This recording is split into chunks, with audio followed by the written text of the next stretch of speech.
আসসালামু আলাইকুম এভরিওয়ান, আমার ইউটিউবে নতুন আরও একটা ভিডিও দেখার জন্য আপনাদের সবাইকে ওয়েলকাম। আপনারা সবাই কেমন আছেন? আলহামদুলিল্লাহ, আমি খুব ভালো আছি। তো এই ভিডিওটা হচ্ছে কালকে রাত্রে থেকে, মানে সন্ধ্যার পর থেকে আমি ভিডিও করতে শুরু করে দিয়েছিলাম। মানে মাগরিবের নামাজ পড়ার পর চাটা খেয়ে নেওয়ার পর তারপর আমি এসে রুমে, এটা আমার রুম, আমি আমার রুমগুলো ক্লিন করে নিচ্ছি। ফ্যানগুলো অনেক দিন হলো মোছা হয়নি, তাই আমি ফ্যানটা ভালোভাবে প্রথমে চালেগুলো ছুটিয়ে দিয়েছিলাম ফ্যানের থেকে, তারপর একটা ভেজা কাপড় দিয়ে ভালো করে মুছিয়ে নিয়েছিলাম। আজকাল যা গরম পড়েছে, কোনো কোনো সময় আমার মনে হয় যে রাত্রির বেলা সব কাজগুলো গুছিয়ে রেখে দেই আর সারাদিন ফ্যানের নিচে শুয়ে আরাম করব, গরম লাগবে না আমার। কিন্তু তা কি আর হয়, আমরা ঘরের বউ, আমাদের তো ঘর গুছিয়ে রাখতেই হবে, আমাদের কাজই তো এটা। গরম হোক বা ঠান্ডা, দুটো সিজনেই কাজ করতে অনেক অসুবিধা হয়। ঠান্ডার সময় জলে হাত পা রাখা দেওয়া যায় না, আর কোনো কাজ কাম করা যায় না ভালোভাবে, ঠান্ডা লেগে যাবে বলে। আর গরমের সময় অসহ্য লেগে যায় এই কাজকর্ম করতে। আর হ্যাঁ, এদিকে আমি ফ্যানটা পরিষ্কার করে ঝেড়ে নেওয়ার পর বিছানাটার চাদরটা চেঞ্জ করে নিয়েছি, পরিষ্কার একটা চাদর বিছিয়ে দিয়ে ভালোভাবে ঝেড়ে পরিষ্কার করে নিয়েছি। জানি না, এখন আমার খুব প্রচণ্ড মাথা ব্যথা ধরেছিল, তাই ভাবছি তাড়াতাড়ি কাজগুলো সেরে নেই, তারপরে যত তাড়াতাড়ি কাজ শেষ হবে তত তাড়াতাড়ি শুয়ে পড়বো।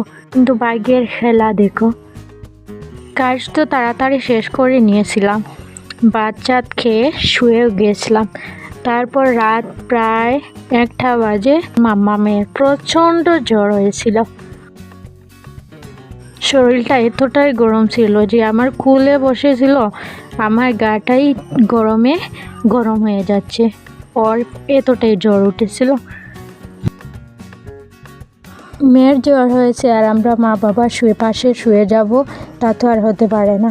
তাই দুজনেই সজাগ থেকে মামামকে নর্মাল জলে সেক দিয়েছিল মাথাটা প্রচণ্ড ব্যথা করছিল, তার জ্বরটা মাথায় চড়ে গিয়েছিল, এতটাই জ্বর যে ও ঘুমাতেই পারছিল না।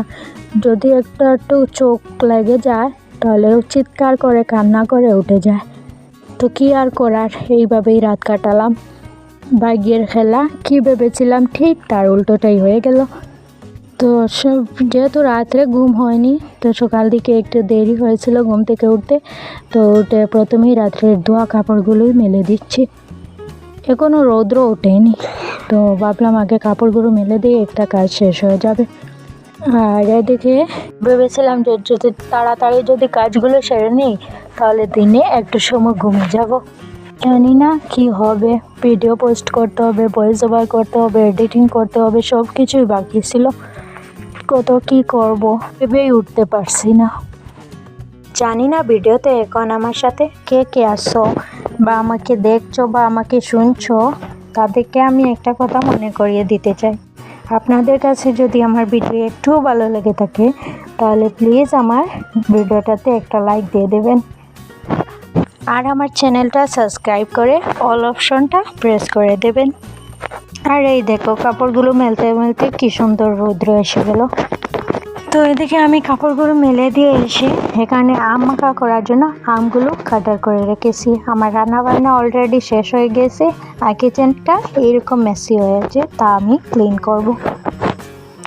আর এদিকে রান্না করছি টমেটোর ভর্তা বানানোর জন্য টমেটোকে আমি ভেবেছিলাম পুড়াবো, কিন্তু পুড়াইনি, তেলের মধ্যে ভালোভাবে ভেজে নিচ্ছি।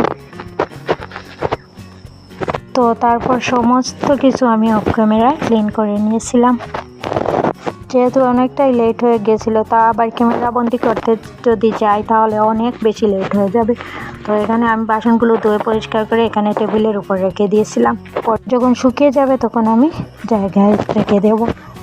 আর হ্যাঁ, তোমাদের কাছে আমি একটা কথা শেয়ার করতে চাই। এই যে গাছটা দেখতে পাচ্ছ, মানি প্ল্যান্টটা, এই যে পাতাগুলো উঠে প্রথমে এইভাবে সুন্দর গ্রিন কালার হয়, তারপরে এইরকম অর্ধেক ইয়েলো আর অর্ধেক গ্রিন কালার দেয়, তারপর যেন এইরকম পাতাগুলো পচে যায়।